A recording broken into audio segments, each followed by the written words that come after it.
Electrophilic aromatic substitution.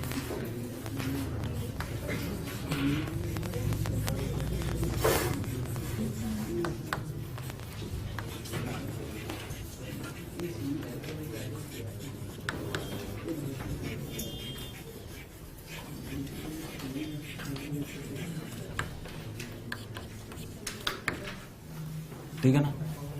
देखो benzene हालांकि एक अनसैचुरेटेड कंपाउंड है, although benzene is an unsaturated compound but it shows substitution reactions like saturated compounds. Substitution reaction is the characteristic reaction for the saturated compounds and addition is the characteristic reaction of unsaturated compounds. But benzene being unsaturated shows substitution reaction because it is very stable due to aromaticity. There are 6 pi electrons which are delocalized. You know benzene is a ring which is, suppose benzene ring is kept this way, then half pi electrons are above, they are delocalized and half pi electrons are below, they are delocalized. इसको हम pi cloud बोलते हैं। तो ऐसा कोई भी system जैसे alkene होता था वैसे ही this kind of system can attract an electrophile. When electrophile comes approaches benzene, it first of all is attracted with the pi cloud of the benzene. This kind of species are known as pi complex. Pi complex is very highly unstable. Pi complex is highly unstable and then it is firmly connected with a carbon through sigma bond. Every carbon has one hydrogen each, but I am showing this hydrogen because this electrophile is getting connected with this hydrogen, and this way there is a positive charge created on the carbon. It is called sigma complex. तो जब भी कभी कोई electrophile benzene ring को approach करेगा तो पहले वो पाई कॉम्प्लेक्स बनाता है जो बाद में सिग्मा कॉम्प्लेक्स में कन्वर्ट हो जाता है, जो थोड़ा ज्यादा स्टेबल है, कंपैरेटिवली स्टेबल है। Sigma complex is a carbocation which is non aromatic resonance stable carbocation intermediate. Now we know that whenever electrophile approaches the benzene ring, first it forms sigma pi complex which is highly unstable and it is immediately converted to sigma complex. तो जब भी हम कभी benzene की reactions लिखेंगे तो हम सीधे सिग्मा कॉम्प्लेक्स लिखा करेंगे। ठीक है ना, बात समझ में आ गई, क्लियर होगी बात। तो बेंजीन को कई सारे इलेक्ट्रोफाइल्स हैं जो अप्रोच करते हैं। एक इलेक्ट्रोफाइल है जो अप्रोच करता है हेलोनियम आयन। हेलोनियम आयन में Cl प्लस या Br प्लस या I प्लस अप्रोच कर सकता है। ठीक है ना, बात समझ में आ रही है। ये इलेक्ट्रोफाइल है और जो प्रोडक्ट बनता है, इसमें जो प्रोडक्ट बनता है वो है हेलोबेंजीन। इस रिएक्शन का नाम है हेलोजिनेशन ऑफ बेंजीन। ठीक है ना, हेलोजिनेशन। दूसरा इलेक्ट्रोफाइल है नाइट्रोनियम आयन, जो प्रोडक्ट बनता है वो है नाइट्रोबेंजीन और रिएक्शन का नाम है नाइट्रेशन ऑफ बेंजीन। एक और इलेक्ट्रोफाइल अटैक कर सकता है सल्फर ट्राइऑक्साइड। इसमें सल्फर जो है वो पॉजिटिवली चार्ज्ड है,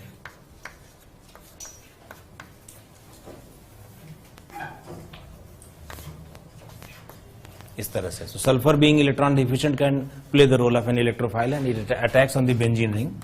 जो प्रोडक्ट इस रिएक्शन में बनता है वो है बेंजीन सल्फोनिक एसिड। रिएक्शन का नाम है सल्फोनेशन, सल्फोनेशन ऑफ बेंजीन।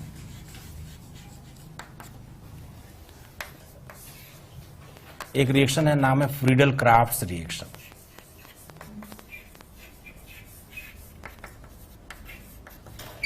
इसमें दो है, ठीक है ना। एक है फ्रीडल क्राफ्ट एल्काइलेशन।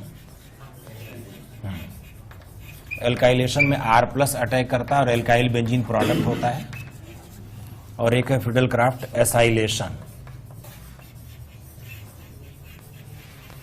और एसाइलेशन में एसाइलियम आयन जो है वो एसाइलियम कार्बोकेटायन इंटरमीडिएट होता है और एरोमेटिक कीटोन जो है वो प्रोडक्ट होता है।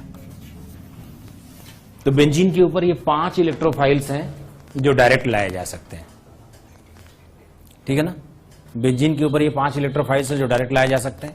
इससे अलग अगर आपको कुछ चाहिए, जैसे मान लीजिए आपको बेंजीन के ऊपर NH2 चाहिए, तो आप पहले NO2 ले आए और फिर उसको रिड्यूस करके NH2 बना लीजिए, ठीक है ना। आपको OH चाहिए तो आप SO3H ले आए, फिर NaOH से अटैक करवा के हम OH बना लेते हैं। आपको अगर मान लीजिए चाहिए COOH तो पहले आप CH3 ले आए, फिर साइड चेन ऑक्सीडेशन कर लें, ठीक है ना। बात समझ में आई। So these 5 electrophiles can attack on benzene ring directly and whatever else you want from this compound, I mean whatever else you want on the benzene ring, you have to take the assistance of any of the 5। ये direct लाए जाते हैं। अब इनसे आप कुछ भी और बना लीजिए, इन्हीं की असिस्टेंस से बनेगा, ठीक है ना। तो हम लोग क्या करते हैं, पहले ये पढ़ते हैं कि कैसे आते हैं, क्या रीअरेंजमेंट, क्या रिएक्शन का मैकेनिज्म है और कौन कौन से फैक्टर्स हैं जो रिएक्शन को फास्ट करते हैं, क्या प्रिकॉशंस हैं। एक एक करके ये 5 रिएक्शन पढ़ते हैं, हेलोजिनेशन, नाइट्रेशन, सल्फोनेशन और फिडल क्राफ्ट वाली, ये दोनों। ये होगा, ये जो रिएक्शंस हैं ये बताएंगे कि पहला इलेक्ट्रोफाइल बेंजीन रिंग पर कैसे आया। जब पहला इलेक्ट्रोफाइल आ जाएगा इस पर, तब भी बेंजीन रिंग इलेक्ट्रॉन का सोर्स है और अभी भी दूसरा इलेक्ट्रोफाइल इस पर आ सकता है, लेकिन जब दूसरा इलेक्ट्रोफाइल आएगा तो वो कौन सी पोजीशन पर आएगा, वो ये पहले से प्रेजेंट जो इलेक्ट्रोफाइल है वो गवर्न करेगा। It will direct the new incoming electrophile, I mean it will direct the direction, it will give the direction to the new incoming electrophile. उसको हम बोलेंगे डायरेक्टिव इन्फ्लुएंस। वही सबसे इंपॉर्टेंट पोर्शन है जो हमें पढ़ना है। तो पहले एक इलेक्ट्रोफाइल कैसे आता है वो पढ़ लेंगे, फिर दूसरा इलेक्ट्रोफाइल कैसे आएगा और कौन सी पोजीशन पर आएगा वो पढ़ेंगे, फिर तीसरा वाला भी पढ़ लेंगे कि कैसे आएगा। इतनी चीजें हमें यहां पर पढ़नी है। टॉपिक का नाम होगा EAS, ये सब्स्टिट्यूशन रिएक्शंस है ना, EASR बोलेंगे हम इसे, ठीक है। तो नोट करिए, सबसे पहली रिएक्शन है हेलोजिनेशन ऑफ बेंजीन।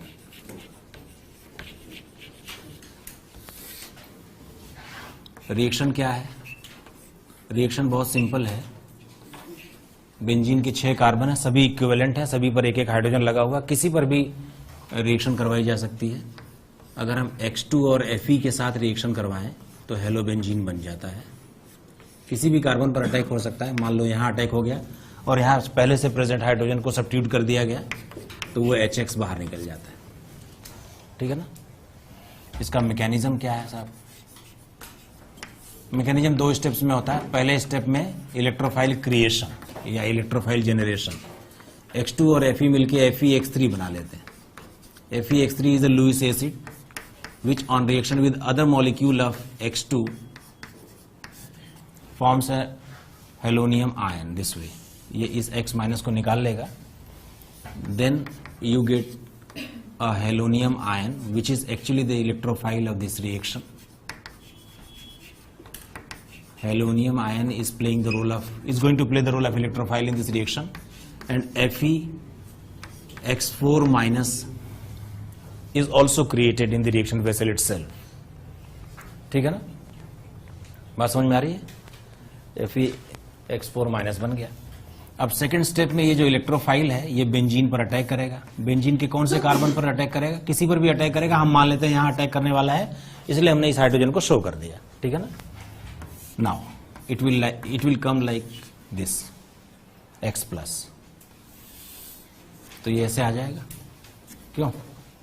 जब ये ऐसे आ जाएगा तो एक इंटरमीडिएट बनेगा जिसका नाम है सिग्मा कॉम्प्लेक्स, जिसमें यहां प्लस चार्ज आ गया, ठीक है ना। इसको हम बोलते हैं सिग्मा कॉम्प्लेक्स।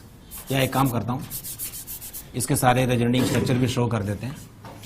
ये प्लस चार्ज एक बार यहां आ सकता है,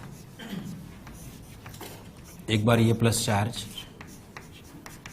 यहां आ सकता है, यानी कि ये प्लस चार्ज उन सभी कार्बनों पे जा सकता है जहां पर इलेक्ट्रोफाइल ने अटैक नहीं किया। ऐसे ये इसकी जनरल स्ट्रक्चर है। It is a sigma complex, also named as Wheland's intermediate.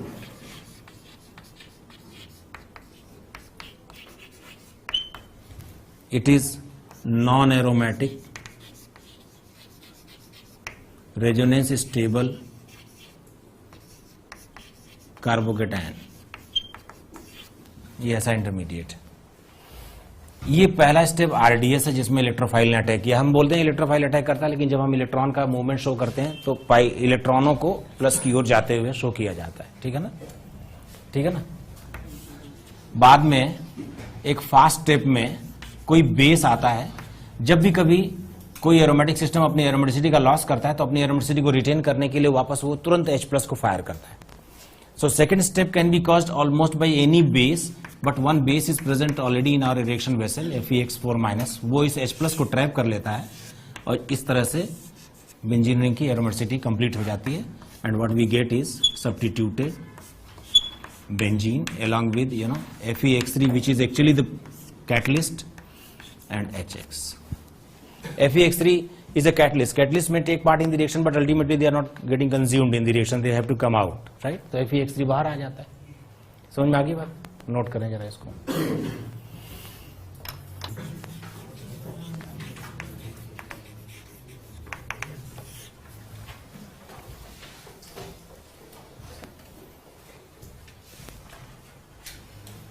पहला पॉइंट लिखो.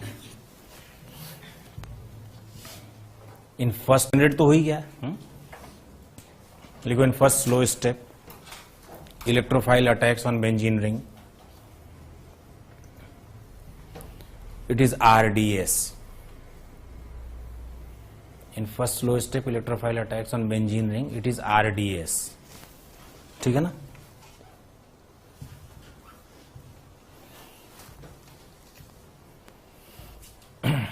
अगला पॉइंट लिख लो.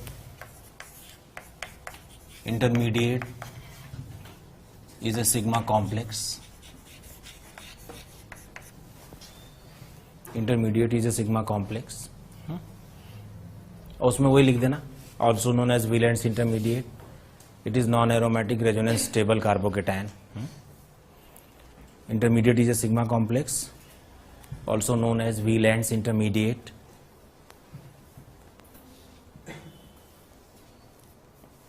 It is non-aromatic, resonance stable,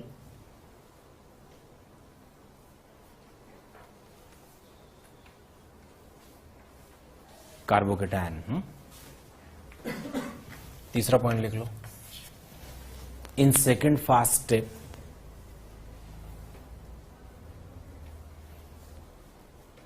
in second fast step base takes away the H+. Base takes away the H+ to give substituted benzene as the product. To give substituted benzene as the product. ठीक है ना. In second fast step इसका potential diagram कैसे होता है. अगर हम diagram देखें, आपको तो पता है कि इंटरमीडिएट जब बनता है, ठीक है ना, इधर की ओर है रिएक्शन कोऑर्डिनेट,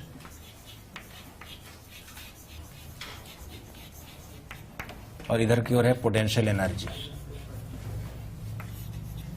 ठीक है ना. तो ऐसे डबल पीक वाला डायग्राम बनता है.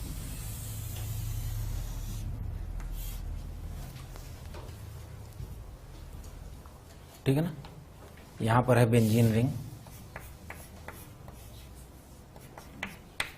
प्लस इलेक्ट्रोफाइल, जो भी इलेक्ट्रोफाइल यहां पे ले लें. यहां पर है ट्रांजिशन स्टेट 1. ट्रांजिशन स्टेट 1 क्या होता है अभी लिखवा देता हूं. ये है वो सिग्मा कॉम्प्लेक्स. फिर ट्रांजिशन स्टेट 2 और फिर प्रोडक्ट. ठीक है ना. आपको तो पता है कि कोई इंटरमीडिएट हमेशा 2 TS से घिरा होता है. जब भी कभी रिएक्शन किसी इंटरमीडिएट से होकर पास होती है तो पी डायग्राम में डबल पीक आता है ऊपर की ओर. इंटरमीडिएट और TS में यही अंतर है कि इंटरमीडिएट थोड़ा सा ज्यादा स्टेबल, थोड़ी ज्यादा लाइफ है, और TS की लाइफ बहुत कम है और TS बहुत शॉर्ट लिव्ड होता है. ठीक है ना. TS1 क्या है. TS1 है जब बेंजीन की तरफ इलेक्ट्रोफाइल आ रहा था. क्यों.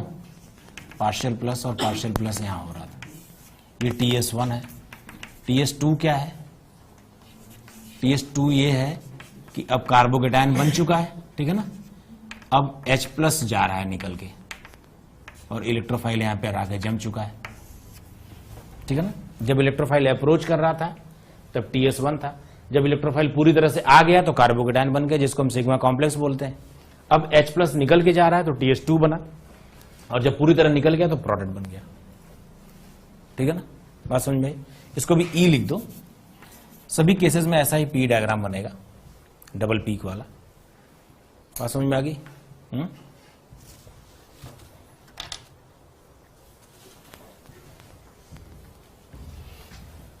क्लोरीनेशन के केस में रिएजेंट्स क्या होंगे? रिएजेंट होता है X2 प्लस Fe या फिर X2 प्लस FeX3, ठीक है ना? बात समझ में आ गई? एग्जाम्पल के लिए Cl2 प्लस FeCl3 या Br2 प्लस FeBr3। अगर हमने मान लो Cl2 लिया और FeBr3 ले लिया तो क्लोरीनेशन होगा, ना कि bromination. Chlorination will take place. क्यों? क्योंकि X प्लस के रूप में वो अटैक करता है जो X2 की फॉर्म में प्रेजेंट होता है। क्या हाँ या ना बोलो? बात समझ में आ रही है? जो X2 की फॉर्म में होता है उसी में से FeX3 एक X माइनस निकाल लेता है और एक X प्लस बच जाता है, तो इसलिए ये रिएक्शन होगी, ठीक है ना? बात समझ में आई? आयोडीनेशन के लिए ICl का यूज करते हैं, क्योंकि I2 का यूज करने में प्रॉब्लम है कि HI भी बनेगा। HI बनेगा तो क्या दिक्कत होगी बोलो? हाँ, वो रिएक्शन रिवर्स हो जाएगी, क्योंकि HI एक स्ट्रॉन्ग रिड्यूसिंग एजेंट भी है। तीसरी बात की फ्लोरिनेशन इस मेथड से पॉसिबल नहीं है। Fluorination is not possible by this method. Why? Because F plus is not possible. Why F plus is not possible? Because F is the most electronegative element in the periodic table, so F को plus बनाना संभव नहीं है, ठीक है ना?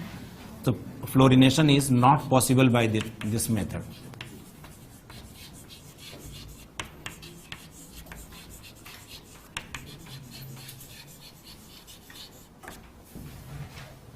ठीक है ना? तो एक फ्लोरिनेशन के लिए एक रिएक्शन है जो अभी तक की सबसे ज्यादा अच्छी रिएक्शन मानी जाती है, सबसे ज्यादा, मतलब it is the best reported reaction. It is named as बाल्ड-श्रीमैन।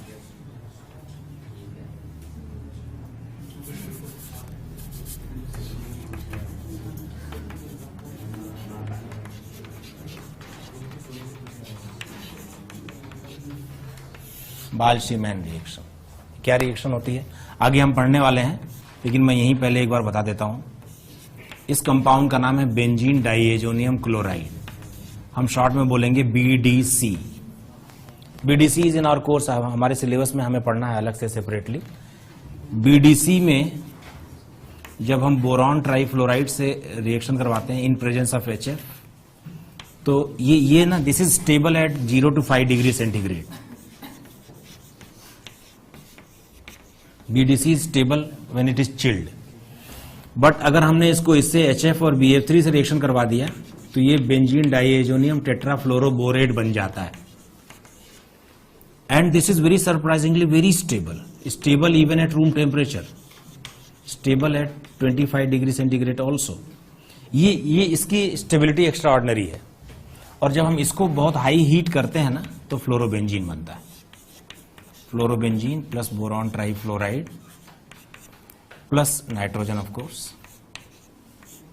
So this is so far the best reported reaction for the preparation of fluorobenzene. Otherwise it is very difficult to prepare fluorobenzene as such, but Bald-Schiemann is very good reaction, ठीक है ना? और भी दूसरी reactions reported है, लेकिन ये best है, ठीक है? तो हम लोग इसके बारे में पढ़ेंगे, जब BDC पढ़ेंगे तो एक बार वापस से इसको पढ़ेंगे, लेकिन फिलहाल हेलोबेंजीन के साथ इसको बताना जरूरी था। सेकेंड रिएक्शन है nitration of benzene. Nitration of benzene,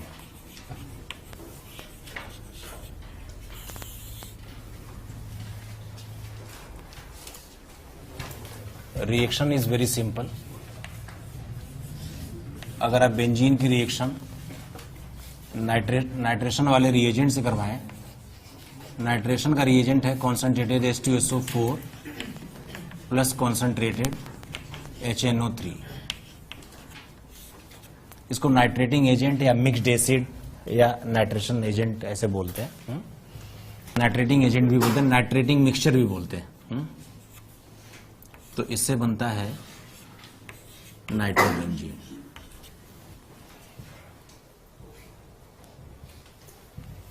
mechanism क्या है? मैकेनिज्म बहुत सिंपल है। HNO3 हालांकि स्ट्रॉन्ग एसिड है और H2SO4 भी स्ट्रॉन्ग एसिड है, इसीलिए HNO3 को H2SO4 की प्रेजेंस में एक बेस की तरह बिहेव करना पड़ता है और प्रोटोनेशन करना पड़ता है। HNO3 although is a strong acid, but it behaves like a base and it gets protonated in presence of H2SO4, which is very strong. H2SO4 इसको H+ चिपका देता है।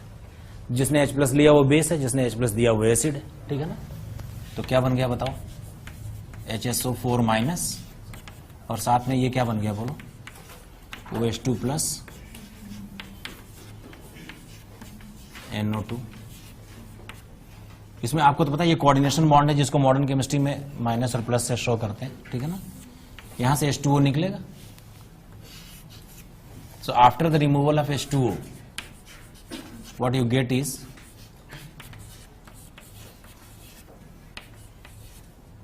+2। क्यों? इसको हम ऐसे भी लिखते हैं NO2+। देख लो, समझ गया ना भाई? एक प्लस और एक माइनस मिलकर ओवरऑल तो ये मॉलिक्यूल न्यूट्रल ही था ना। जब H2O निकल गया तो ये एक प्लस एक्स्ट्रा आ गया इसके ऊपर।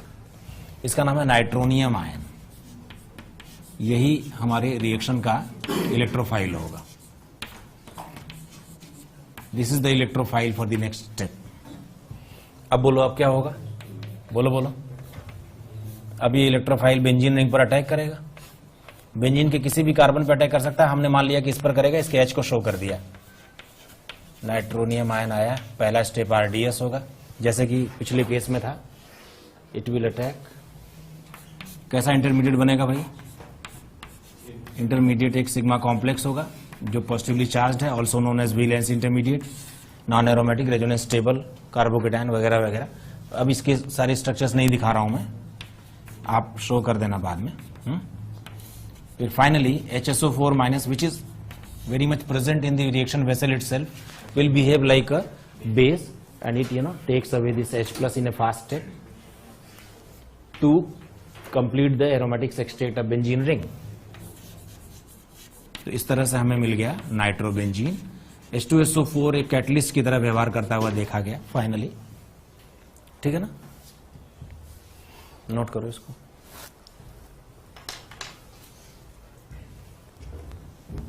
खास बात है लिखने की, वो है रिएजेंट से। यहां से लिख देते हैं रिएजेंट्स।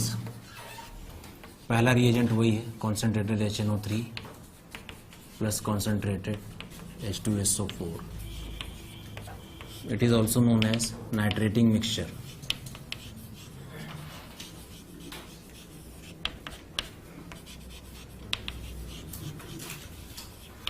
या इसको एसिड मिक्सचर भी बोलते हैं। बहुत पॉपुलर, मोस्ट यूज्ड। ठीक है ना? It is most commonly used for nitration.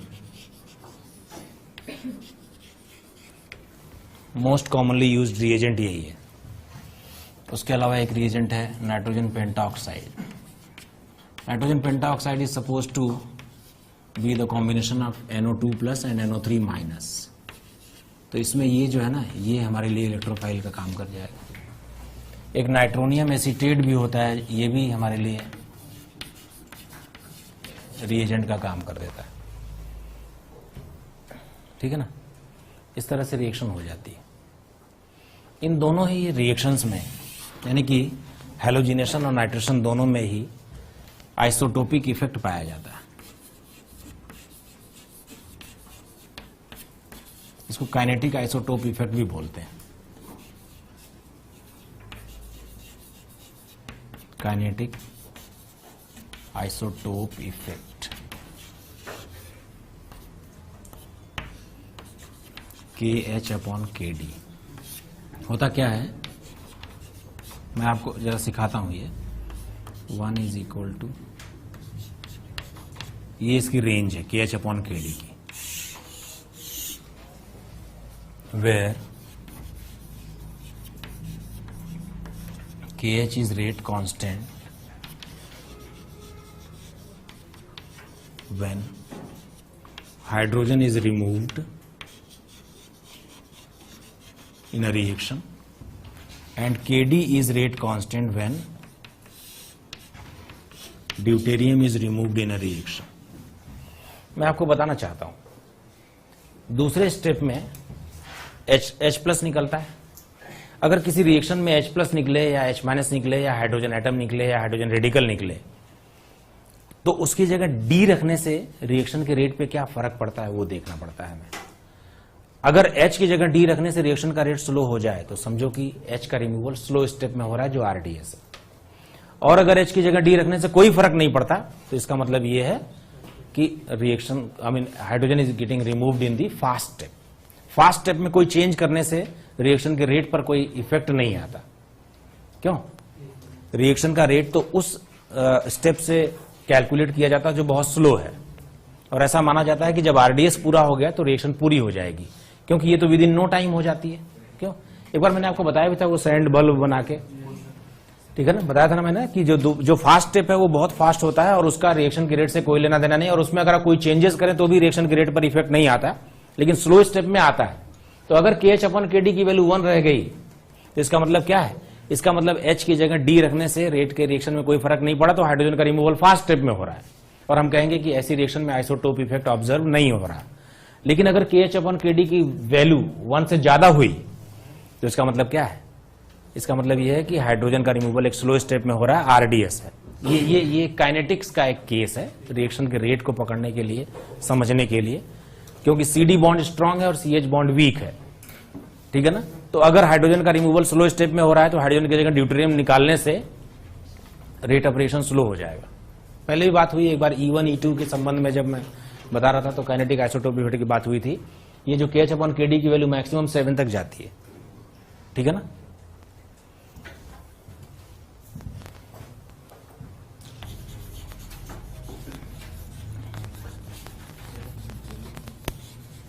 In case of halogenation and nitration of benzene,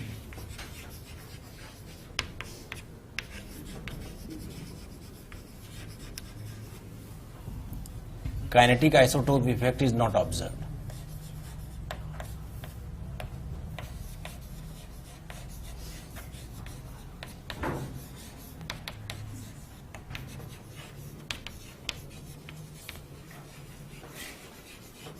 That means KH/KD is equal to 1. That means rate of C6H6 for nitration is equal to rate of C6D6 which is equal to rate of C6T6. क्यों? Benzene ले लें, ड्यूट्रोबेंजीन ले लें, मतलब आप समझ रहे हो क्या? मतलब ये है कि अगर हमने C6H6 लिया, C6H6 ले लें और नाइट्रेशन करवाएं तो पहले तो एक इंटरमीडिएट बनेगा जो एक कार्बोकेटायन है और इसमें हाइड्रोजन के रिमूवल का कोई रोल ही नहीं है. ठीक है ना. और यही स्टेप RDS है. ठीक है ना. यही RDS है और मान लेते हैं कि रेट ऑफ रिएक्शन R1 है और बाद में एक फास्ट स्टेप में HSO4- एज अ बेस यहां आएगा जो इस H को ट्रैप करेगा और इसकी वजह से ये एरोमेटिसिटी हो जाएगी. ये एक फास्ट स्टेप है. ठीक है ना. और इस तरह से हमें मिल जाएगा नाइट्रोबेंजीन. तो नाइट्रोबेंजीन इस तरह से हमें मिल जाएगा जिसमें ये हाइड्रोजन हर कार्बन पे लगा हुआ है. अगर हम नॉर्मल बेंजीन की जगह ड्यूट्रोबेंजीन ले लेते, इसका फॉर्मूला है C6D6. इसमें मान लो हमने नाइट्रेशन करवाया नाइट्रोनियम आयन से और मान लेते हैं कि R2 है इसका रेट ऑफ रिएक्शन जो कि RDS है पहला स्टेप. तो पहले स्टेप में तो ड्यूटेरियम या हाइड्रोजन का कोई रोल ही नहीं था. पहले स्टेप में तो नाइट्रोनियम आयन जो है वो यहां अटैक कर लेगा और यहां एक प्लस चार्ज बन जाएगा. ये ड्यूट्रोबेंजीन है ही सही. ठीक है ना. और दूसरे फास्ट स्टेप में दूसरे फास्ट स्टेप में ये ड्यूटेरियम आ जाएगा और एरोमेटिसिटी को पूरा कर देगा और इस तरह से हमें ड्यूटेरो नाइट्रोबेंजीन मिल जाएगा। ठीक है ना। बट हमने देखा कि R1 is equal to R2, इसका मतलब आइसोटोप इफेक्ट नहीं लग रहा है। H की जगह D का रिमूवल भी हो अगर तो रेट पे कोई फर्क नहीं पड़ रहा। ठीक है।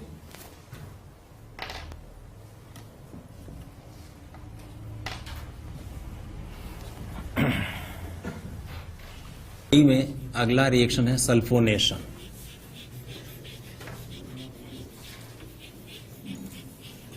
Sulphonation of benzene.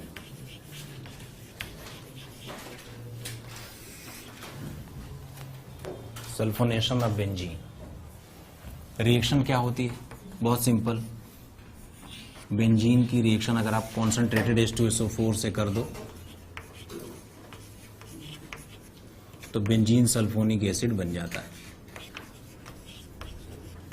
This is the product. Mechanism क्या है भाई? मैकेनिज्म में सब वही पहला स्टेप है इलेक्ट्रोफाइल का जनरेशन और दूसरा स्टेप है इलेक्ट्रोफाइल का अटैक। ठीक है ना। तो H2SO4 के दो मॉलिक्यूल आपस में मिल जाते हैं तो एक बनता है HSO4 माइनस, दूसरा बनता है H3O प्लस और SO3। SO3 is the electrophile sulphur trioxide. मैंने आपको बताया था।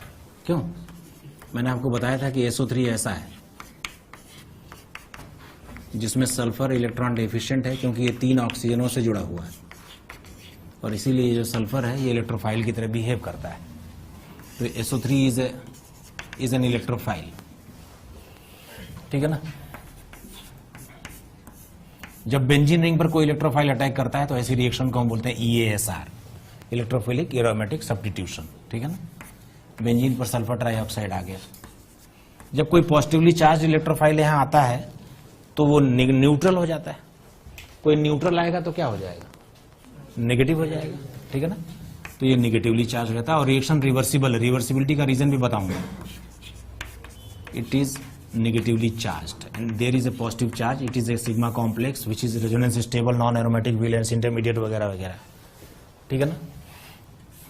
अब क्या होगा? HSO4 माइनस आएगा, इसको निकाल लेगा। ठीक है ना। इसको निकाल लेगा तो बेंजीन रिंग की एरोमेटिसिटी भी पूरी हो जाएगी।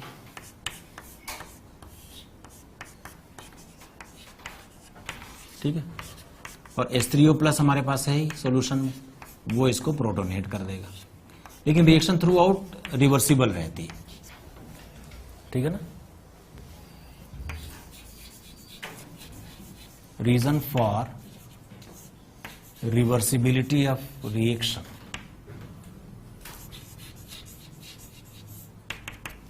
इसके दो रीजन है। पहला रीजन तो ये है कि KH/KD 1 नहीं है, it is 3 to 4। That means removal of hydrogen is also slow step along with. तो पहला स्टेप RDS, दूसरा स्टेप फास्ट, जैसा कि दूसरे केसेस में होता था वैसा यहाँ नहीं है। और दूसरा इंपॉर्टेंट बात यह है कि P डायग्राम अगर हम इसका देखें तो हम देखते हैं इधर की ओर रिएक्शन कोऑर्डिनेट लिया है, इधर की ओर पोटेंशियल एनर्जी ले लिया। ठीक है ना। तो हम देखते हैं कि टॉप पे जाने के बाद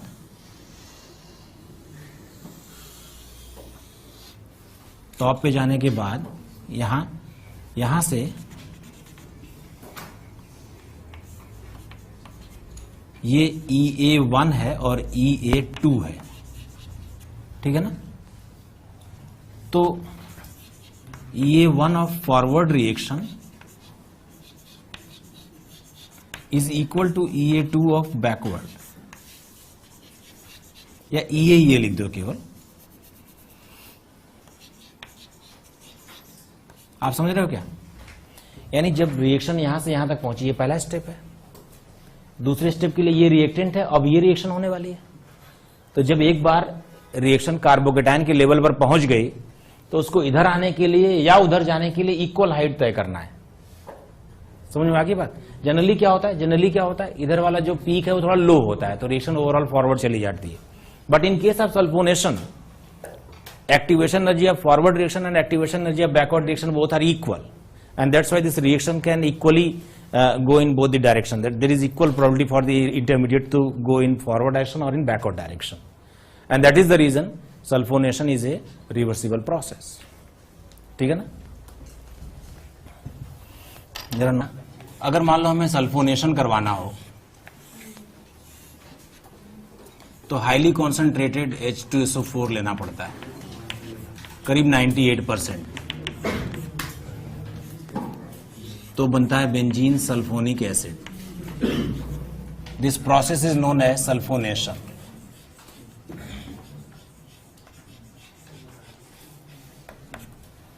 लेकिन अगर मान लो आपको डीसल्फोनेशन करवाना हो तो डाइल्यूट H2SO4 से हीट कर दो, या डाइल्यूट HCl से हीट कर दो, या केवल H3O+ से, ऐसे भी लिख देते हैं. तो दिस प्रोसेस इज कॉल्ड डीसल्फोनेशन.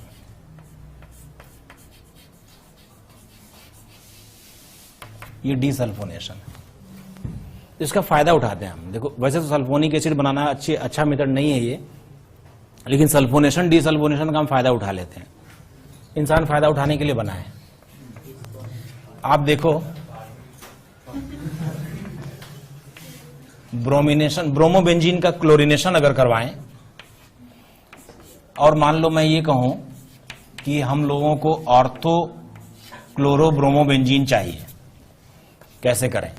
तो ब्रोमो का नेचर ऐसा होता है ना कि जब भी आप नया इलेक्ट्रोफाइल ले आओगे तो मेजर वो पैरा पे ले आता है, और हमें चाहिए ऑर्थोक्लोरो. तो इसके लिए हम क्या करते हैं, सबसे पहले सल्फोनेशन कर लेते हैं. सल्फोनेशन करके हमने पैरा को ब्लॉक कर लिया. क्यों? आइडिया समझ में आया क्या? सल्फोनेशन से बेंजीन की वो पोजीशन ब्लॉक हो गई जिसको हम चाहते थे कि बाद में फ्री रहे. फिर क्या करें? अब अगर क्लोरीनेशन करोगे तो अब ब्रोमो के लिए ऑर्थो के अलावा कोई जगह खाली नहीं पड़ी, क्योंकि पैरा ऑलरेडी ब्लॉक्ड है. तो ये है SO3H, यहां ब्रोमो है, यहां क्लोरो है. अब क्या करें बोलो? डीसल्फोनेशन कर दें. ठीक है ना? तो सल्फोनेशन डीसल्फोनेशन से बेंजीन पे अपनी डिजायर्ड पोजीशन को ब्लॉक करने और इसको फ्री रखने का काम हम कर सकते हैं. ठीक है ना? ये ऑर्गेनिक सिंथेसिस में इस तरह की ट्रिक्स का इस्तेमाल किया जाता है. अगर आप चाहते हैं कि आपकी मनचाही पोजीशन पर कोई ग्रुप ना आए तो पहले H2SO4 लगा के चिपका दो, बाद में उसको हटा लेंगे. एकदम इंडियन स्टाइल है, जैसे आप बसों में रुमाल फेंक के सीट घेर लें.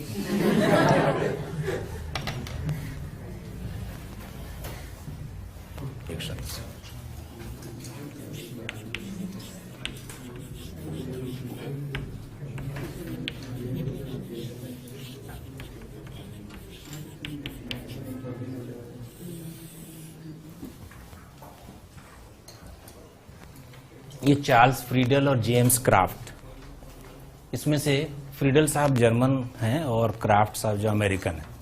इन दोनों ने मिलकर पहली बार दुनिया को बताया कि बेंजीन के ऊपर डायरेक्ट हम कार्बन का ग्रुप कैसे ले आए, एल्काइल ग्रुप कैसे ले आए, और इनको नोबेल प्राइज मिला.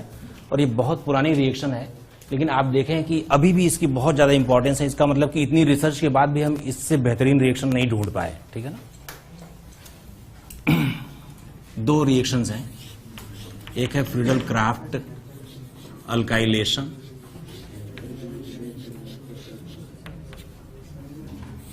और दूसरी रिएक्शन है फ्रीडल क्राफ्ट असाइलेशन. सबसे पहले हम पढ़ेंगे फ्रीडल क्राफ्ट अल्काइलेशन. रिएक्शन क्या होती है?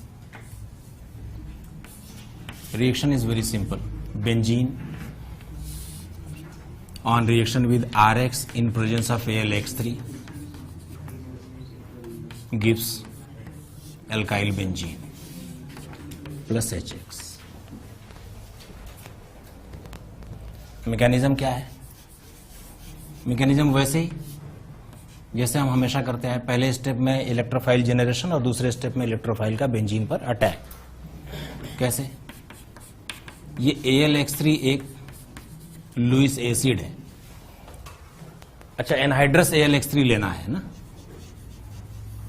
एनहाइड्रस AlCl3 लेते हैं, मोस्ट पॉपुलर इज AlCl3, क्योंकि AlCl3 एनहाइड्रस कंडीशन में तो लुईस एसिड है, इलेक्ट्रॉन डिफिशिएंट है, एल्युमिनियम का ऑक्टेट कंप्लीट नहीं है, लेकिन अगर उसमें पानी डाल दें तो हाइड्रेट होकर Al3+ और Cl- में कन्वर्ट हो जाता है, तो एनहाइड्रस ही रहना चाहिए, ठीक है ना। तो ये क्या करता है, इलेक्ट्रॉन पेयर की तलाश में X- को निकाल के ले जाता है, तो ये बन जाता है R+, जो कि कार्बोकेटायन है, रीअरेंजमेंट भी हो सकता है और ये इलेक्ट्रोफाइल भी है, और साथ में AlX4-। कुछ ऑथर्स का कहना है कि ये R+ कंप्लीटली नहीं बनता और ये AlX4- कंप्लीटली नहीं बनता, तो कोई बात नहीं, R पार्शियल प्लस हो या R कंप्लीट प्लस हो, इलेक्ट्रोफाइल तो हमारा काम कर ही जाएगा। उसमें उसका कंक्लूजन ये है कि अगर कार्बोकेटायन स्टेबल है, टर्शरी है, तो बन जाएगा, लेकिन अगर वो प्राइमरी है, मिथाइल है, तो नहीं बनता है, ठीक है। तो पार्शियल हो या कंप्लीट हो, इलेक्ट्रोफाइल की तरफ बिहेव कर जाएगा। अब ये दूसरा स्टेप है जिसमें ये बेंजीन रिंग पर अटैक करेगा as an electrophile. When it attacks,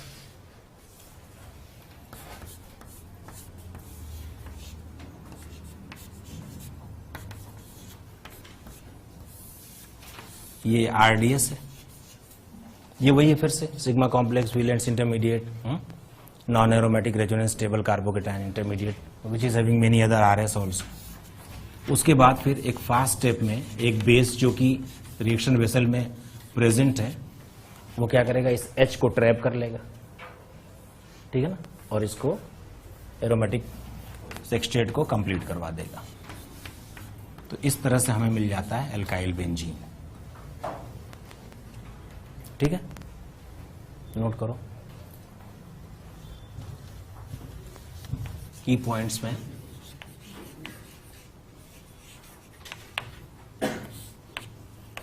सबसे पहले लिख लो reagents.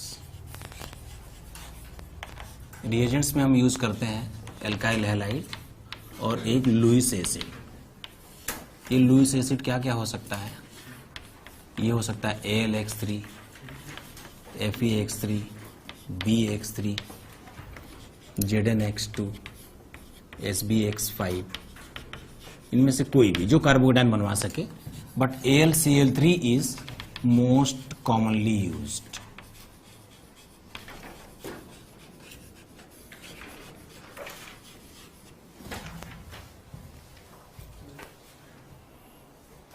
AlCl3 is most commonly used, ठीक है। बात समझ में आ गई, क्लियर होगी बात। दूसरी चीज, द कार्बोकेटायन, नहीं दूसरा रिएजेंट, और भी रिएजेंट लिख सकते हैं। कार्बोकेटायन कैसे बनता है बोलो, एक ये भी तो तरीका है कार्बोकेटायन बनाने का, H+ ले लें तो H यहां आ जाएगा, कार्बोकेटायन यहां बन जाएगा, ठीक है ना। हम एसिड के रूप में HF ही लेते हैं ताकि F- एज ए न्यूक्लियोफाइल इस कार्बोकेटायन को डिस्ट्रॉय ना कर दे, ठीक है ना। या फिर एक और तरीका है एल्कोहल से, क्यों, एल्कोहल का प्रोटोनेशन करके डिहाइड्रेशन करवा लें, ये भी HF से करते हैं, ठीक है ना। अगर हम मान लीजिए आपने ऐसा ले लिया और AlCl3 ले लें, तो AlCl3 इसको ऐसे कोऑर्डिनेशन करवा के ऐसे कर लेता है, ये प्लस है और ये माइनस है, ठीक है ना।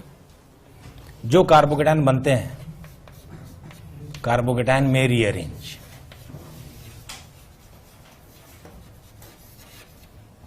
जो कार्बोकेटायन बनते हैं वो रीअरेंजमेंट कर सकते हैं, ठीक है।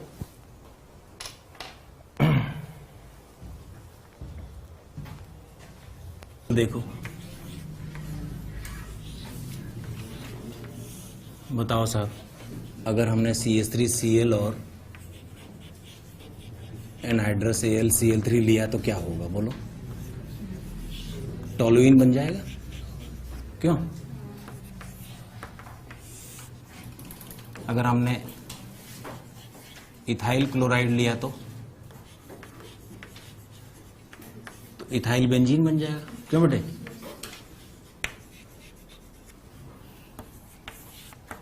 अगर हमने आइसोप्रोपाइल क्लोराइड लिया तो तो आइसोप्रोपाइल बेंजीन बन जाएगा। ठीक है ना। अगर हमने एन प्रोपाइल लिया तो भी आइसोप्रोपाइल ही बनेगा। ठीक है ना, तो भी आइसोप्रोपाइल बेंजीन ही बनेगा। इसको क्यूमीन बोलते हैं कमर्शियली,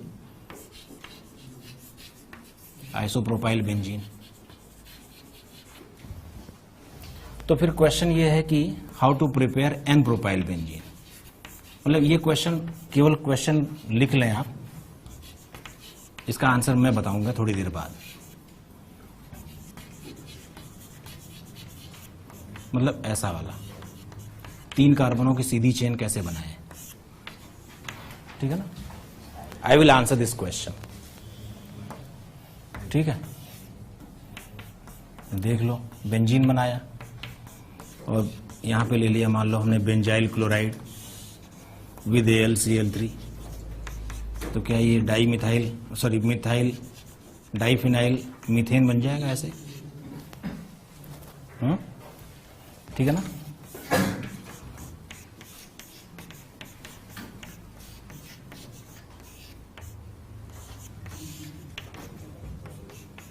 क्या बन जाएगा बोलो, ऐसे आ जाएगा, देख लो यहां कार्बोकेटाइन बनेगा।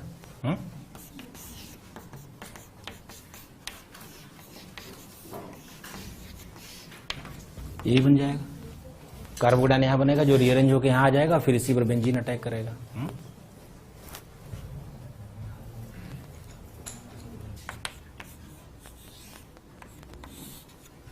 यहां HF ले लें तो कार्बोकेटाइन बन जाएगा जो बेंजीन पे लग जाएगा। क्यों?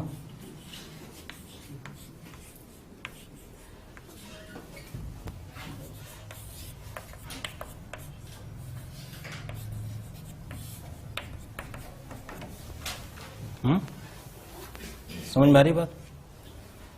क्लियर हो रहा है?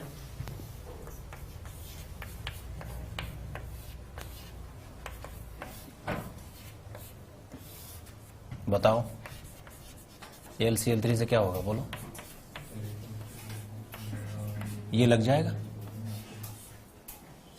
1 2, ये 1 2 और थर्ड पर ये ऑक्सीजन है ना, AlCl3 माइनस, यहाँ प्लस चार्ज, यही तो बनेगा ना बेटा। और जब ये H+ फायर होगा तो क्या हो जाएगा, यहाँ आ जाएगा, तो AlCl3 बाहर हो जाएगा और इसको मिल जाएगा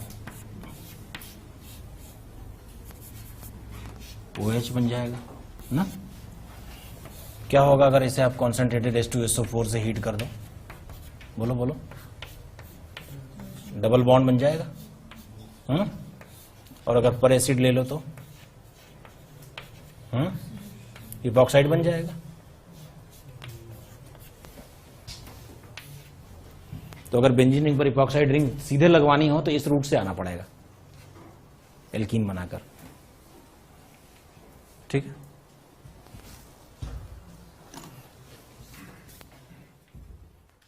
अगले लेक्चर में